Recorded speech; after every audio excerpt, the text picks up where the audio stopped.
Welcome back to Weird Careers. I'm Eric. And I'm Dani. All over the world, people have jobs. And some of those jobs we don't even know exist. There are professions that we don't know much about. And there are jobs that aren't, let's say, dinner table friendly. Well, we're here to explore all of that on this here podcast. We will be interviewing workers from all over the world about their strange and interesting jobs. That's right, everything from specialized retail to sex work. Plus, everything in between and outside of said box. Oh, and if you're not already, please make sure that you are accompanied by an adult for this podcast. It can get spicy. Throughout the course of this series, we will take a deep dive into each and every career we stumble upon. Do you think that you have an interesting job? Maybe you do. Maybe your neighbor does. Maybe your best friend or your weed dealer. Okay, maybe not that last one.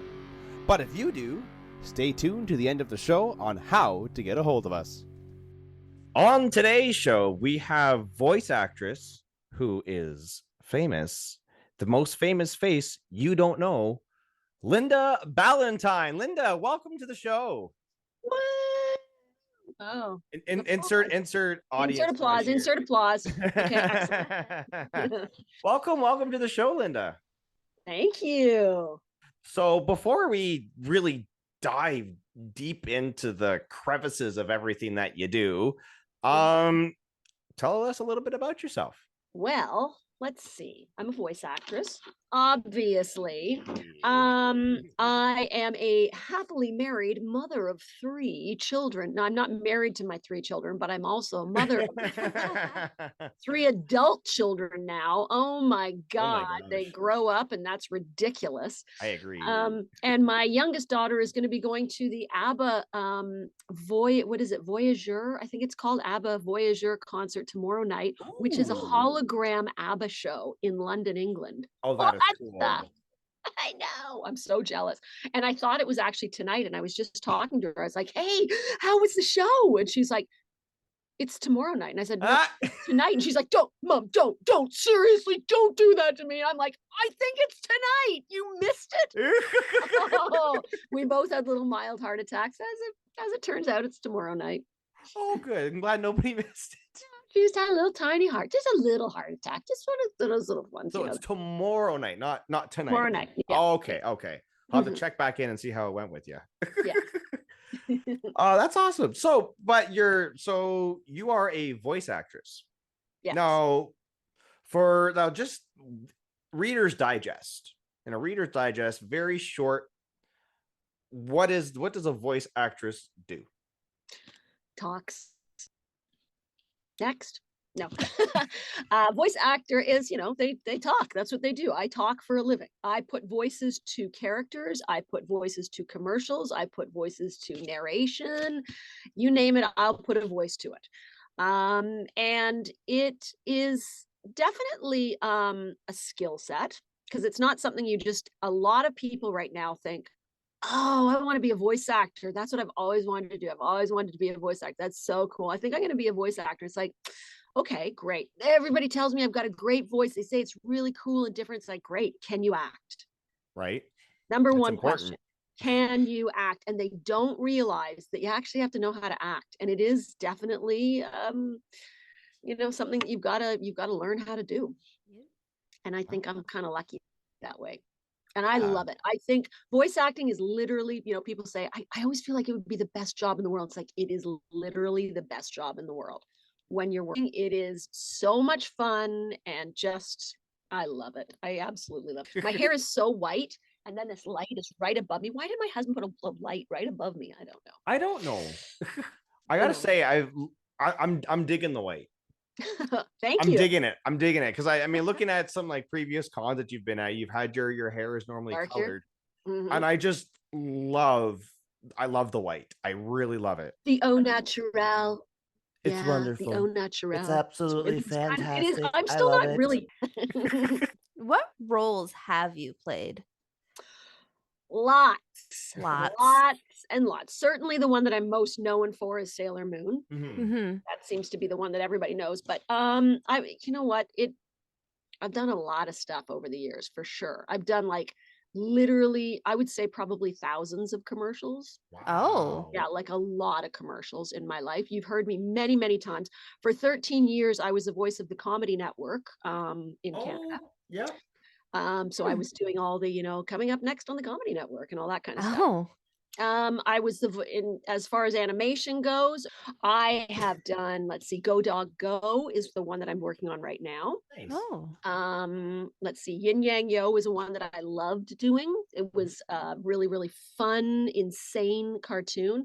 Check it out on IMDb. That's what I say. So, there's a lot of, I know there's courses out there that you can take for voice acting now.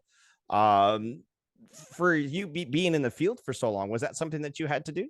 Sort of, not really. I mean, I went to theater school. I went to Ryerson Theater School when I was younger, and at the theater school they have all kinds of different courses. Like you're taking movement, dance, vocal technique, blah blah blah. And one of them was microphone technique. And as soon as I got in front of that microphone and had the headphones on, I went, "Oh, I love this. I love this." And I just got how to do it. And it was fun. And I knew how to lose myself in front of the microphone. And I just had a blast. And I went, this is what I want to do. And so I really didn't, I took the courses then. And then when I graduated from theater school, I already had an agent. And I went over to my agent. I said, I think I really want to do voice work. And she said, okay, well, you kind of need a demo for that. And I went, I've got one. And then they said, okay, well, we'll just send you out, we'll have an audition in-house. They do a lot of in-house auditions with agencies where you just do it at the agency. And they said, if we think it's good enough, then we'll send it out. And I did the audition and I got the audition. The very first part I auditioned for, I got. So she just went, oh, you're going to work. Oh. And I went, yeah, okay. It's kind of like that with me. And I just, really, I learn every single time I walk into a booth. Every single time I get in front of a microphone, it's whether there's another actor there, I'm learning maybe from myself or I'm learning from the director or whatever. You just pick up little things. You go, oh, I got to remember that. Oh, okay, don't do that or do this or they like this. So I think you just have to always keep learning. Yeah. So with that in mind, what was the first character that you did voice? Well, first for animation was Wasp from the Avengers. Nice. Really? She's over here. Let's see if you can see her.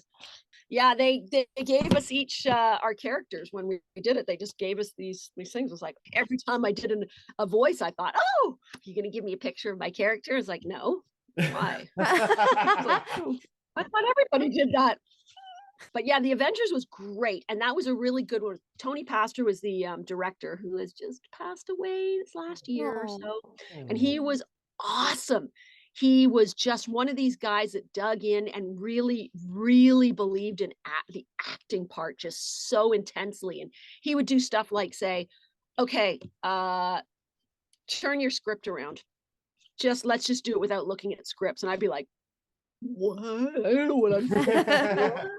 So it was really fun doing that because now you're really making it your own in a huge way.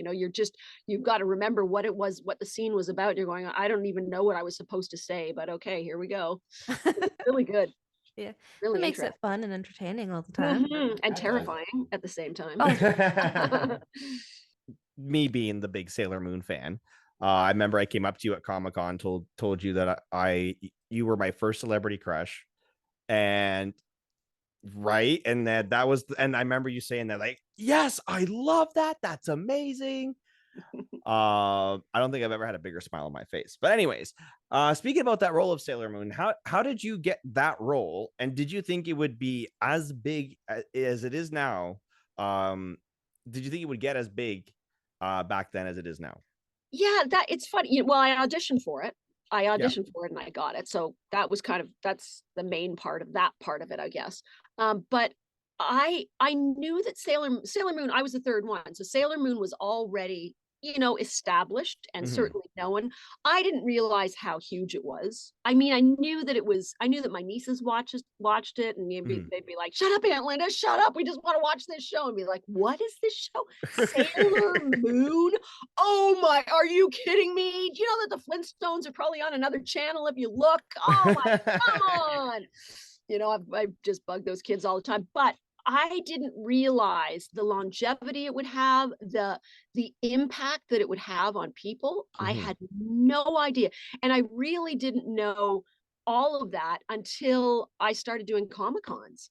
Mhm. And I mean, the internet was not what it was back, like there was barely even there, the internet, when I was doing it. Yep. And so, then years and years later, when all of a sudden I'm going to these Comic Cons and it's like people are telling me how it's changed their lives, and wanting to tell me exactly how they watched it, and I had to get up every day at 6 o'clock, and I'd run downstairs, and everybody wants to tell me all this stuff, and it's like, I love it. I love hearing all of those stories. They never get old, and I'm always just like in awe, like amazed that I got to be part of this. Like it's really, like a dream, but a shocking one in a way, because I didn't know how much a part of it I was until I started going to the Comic Cons. And then it was like, oh, this does mean something.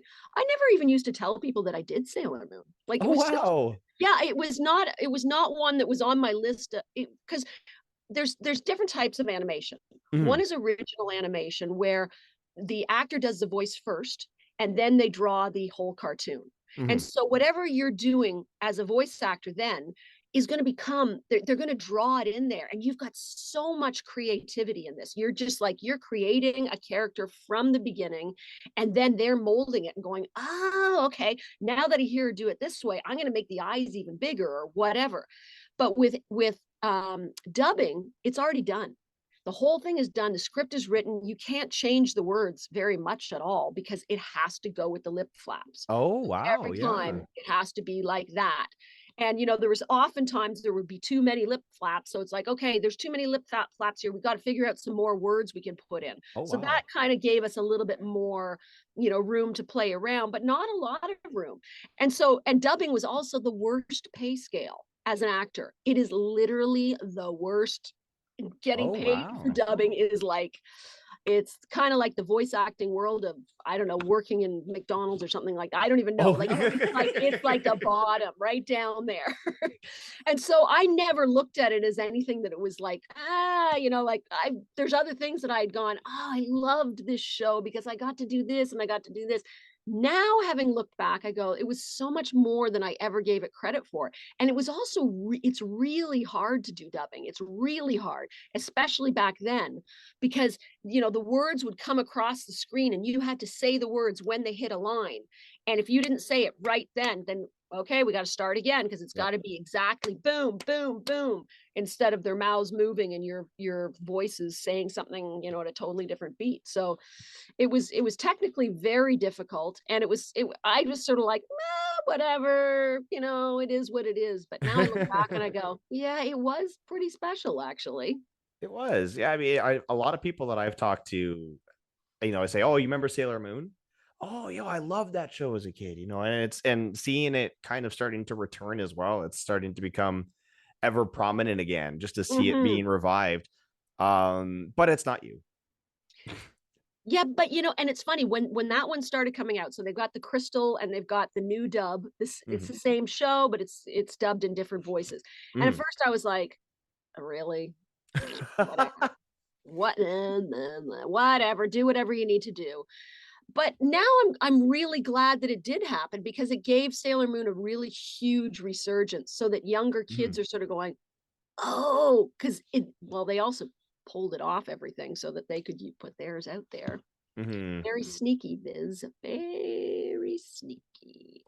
But yeah, but it did give, like everybody got excited. They were jazzed about it, and it brought back the love of Sailor Moon. So what the heck? I'm all No, for that. exactly. Mhm. That's awesome. So one other thing about your industry is technology is huge, absolutely pivotal in what you do. And because it is ever evolving, how has that impacted you from, let's say, when you started out to now? Well, hey, look, when I started, like when I was at Ryerson doing that film course or the acting course, and we were learning microphone technique, one of the things they taught us was how to edit tape, and it was literally tape. Oh, wow. It was reel to reel that we were recording on. Now digital was just starting to come in then, but Ryerson didn't have any of that stuff. So they were like, no, this is something that you're going to want to know how to do. Yeah, what for here, whatever. But I do know how to edit that now. And like having to cut it and splice it and put it together. And I remember too, like going into a studio and they'd have reel to reel going, and you wouldn't maybe put an S on the end of a word. Like maybe it was supposed to be, boats, the word.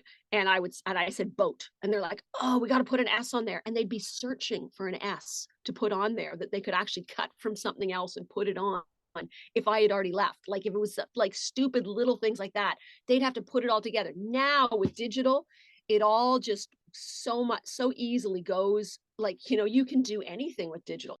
Yeah, no kidding. Well, before we continue, let us just take a quick word from our sponsor. Do not turn that dial. We'll be right back.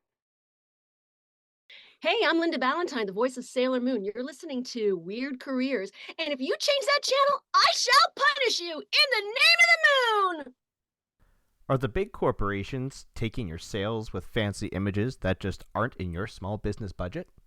Not to worry. At Cardinal Images, they take everything to heart.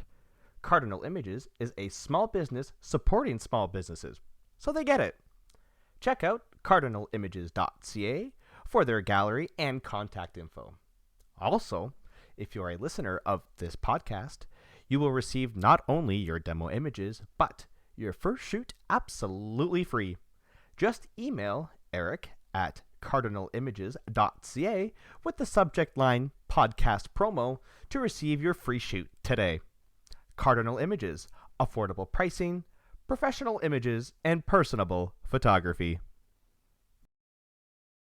Welcome back to Weird Careers, where we have Linda Ballantyne. Wait, whoa, weird careers? Weird careers? This is a weird career? Well, maybe Yeah, in a good is. way. My family thinks it's weird, that's for sure.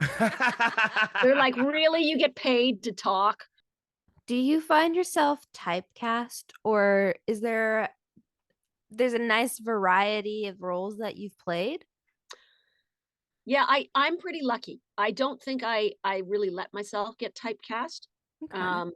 And I actually kind of tried in a way to typecast myself when I was first starting out, because I remember my agent saying, okay, I've got an announce job for, like this is a commercial where you're going to be the announcer. And I was like, I don't really think I do announce. And she was like, yeah, you do. Just do it. And I was like, oh, okay. And then I did. And I had a really great career of doing announce stuff. So I'm like, thank you for not typecasting me in anything or putting me in a box.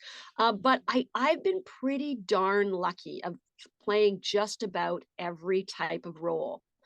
When I mentioned earlier that I did a show called Yin Yang Yo, and in that one I was basically all the female villains that were in it, and they ranged, you can't even begin to believe the range that these things were. They were all over the map, and they were so much fun to do. And I never knew what I was going to be until I walked in the room. They go, okay, today you're going to be the live fairy. And I'm like, the live fairy? Oh, I like that. And I go and I just create some weird thing. I did another show called Toot and Puddle, where I was this sort of their little muse, this little parrot tulip. And they were constantly needing, these little pigs go all over the world traveling and seeing all different places. And so they would just say, okay, we need somebody from Holland today. And I'd be like, okay, that's me. I'm going to be from Holland. I'd be funny. Right. What do people from Holland sound like?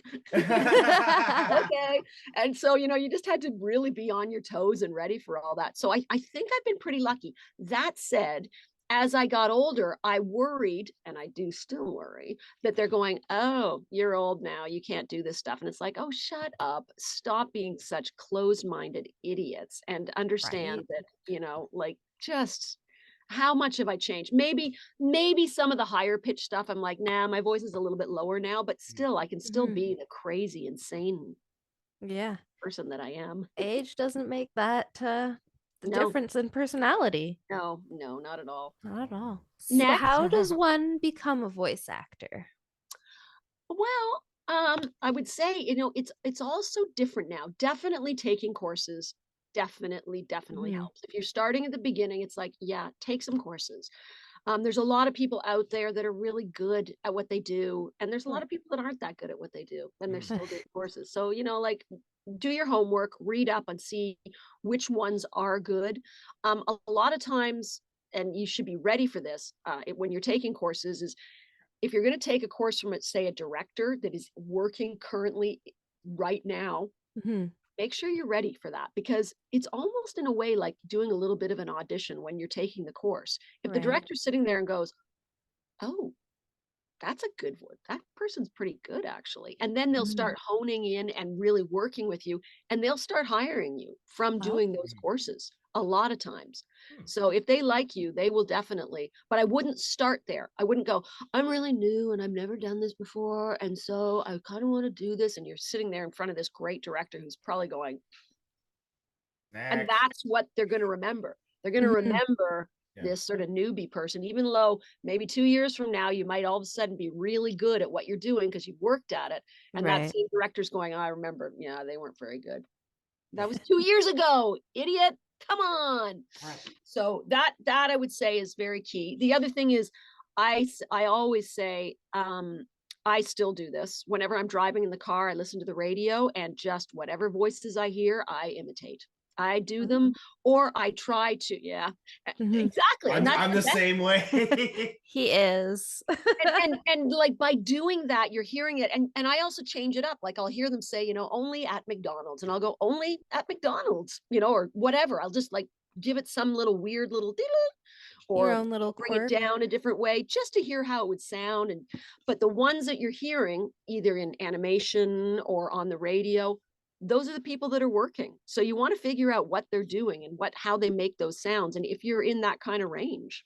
Mhm. So that's where I would be starting. Out of all the roles that you have played throughout your career thus far, do you have a favorite? They're all my little babies. I mean, I understand that. I was in Cyber Chase, Mhm.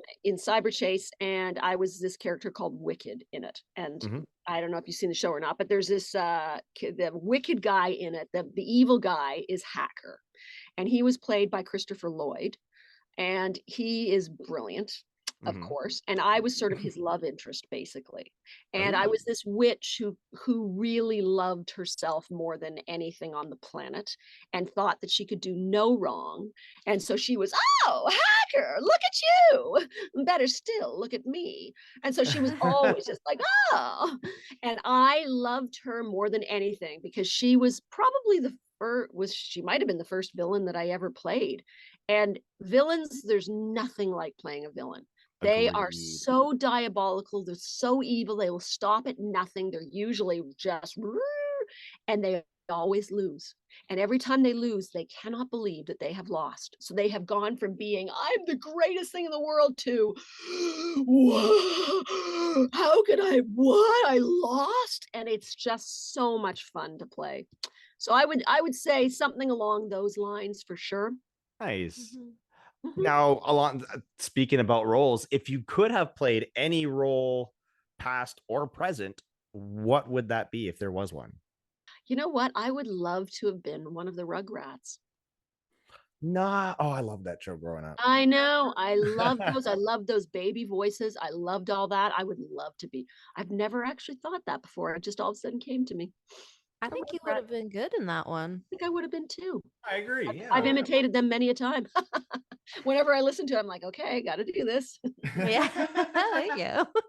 So what's your favorite? Well, I guess because you do so many improv stuff, but what would your favorite part of being a voice actor is? Um, I think the freedom that I have in my own head, that I can just lose myself and not think about what I look like. I did on camera as well. I love being on stage, love it, but Mhm. I hate being on camera.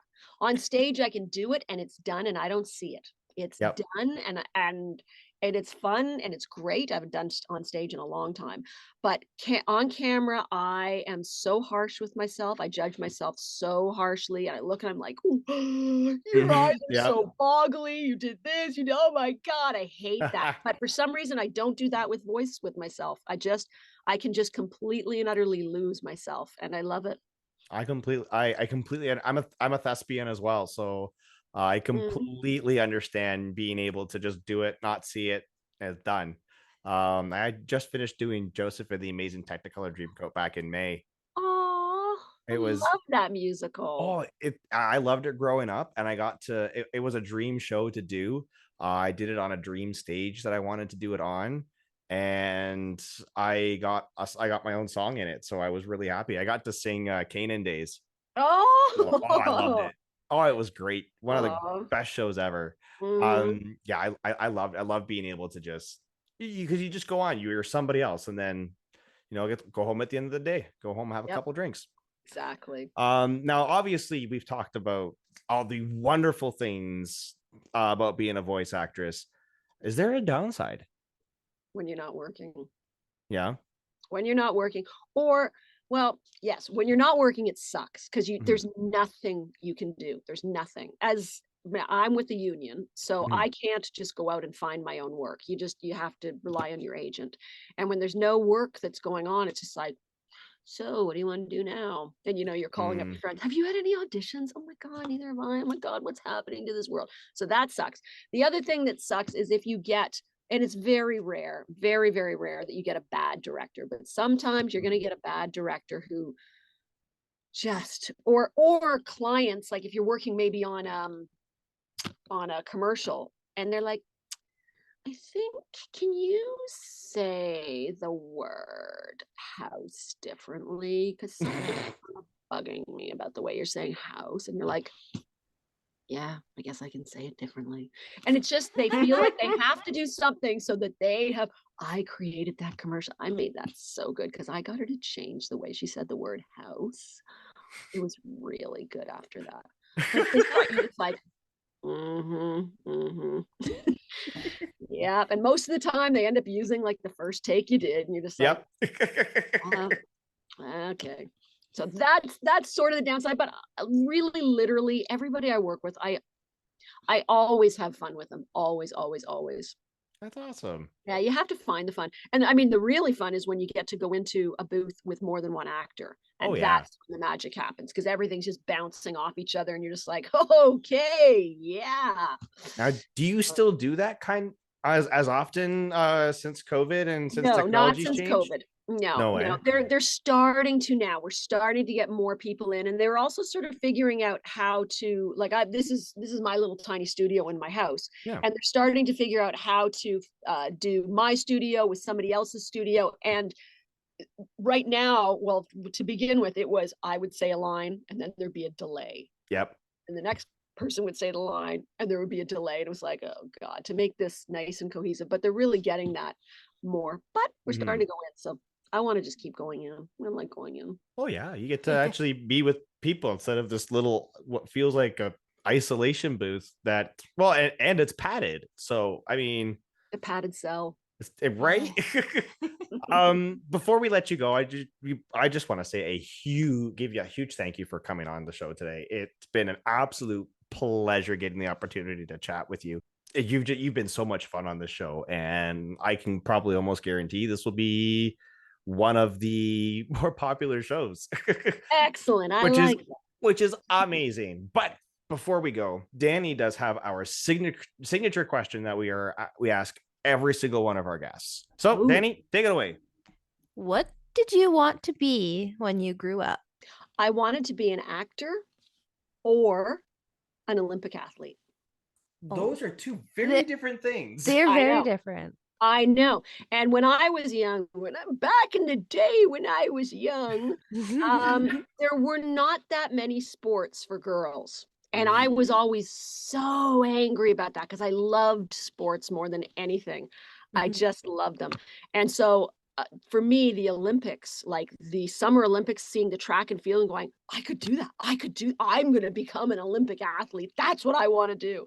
It wasn't quite fast enough, although I'm a very fast runner, very, very fast. Even to this day, I'm very fast. But but I also didn't think that. I thought the only way you could be an actor is if your parents had been actors. Oh. My little Linda. little Linda Ballantyne was just like, why weren't you actors? Because I really want to be an actor. And then it was like, what are you talking about now? I want to be an Olympic athlete or an actor. Why would you be actors? So I honestly had no idea. It wasn't even until like the end of high school. I had this great drama teacher, Joel Greenberg. He was the best. He was so amazing. And I said to him, I know you're going to think this is crazy, but I'm kind of thinking of going into acting. And he went, yeah. And I was like, you don't think that's crazy? And he went, no, it's what you should do. It's what you have to do. Because it was like, that's all you can do because you're out there, girl. And I was like, oh, you mean I can do this? I went home and I think I'm going to go to theater school. And my parents were like, oh, sure you don't want to be an Olympic athlete? No, my parents were actually always very supportive, so I shouldn't bash them at all because they let me do this. It's That like, is good. man. So you're working in your dream job, which is amazing in and of itself. Mhm. That's just incredible to be able to say that you do that, and you've been doing that for how many years now? 8,000. 8,000, about 8,000 years. How's King Tut? Exactly. Yes. Right? I might have even played King Tut. I didn't play King Tut, but I've certainly played mummies, stuff like that. I think I've been doing voice stuff.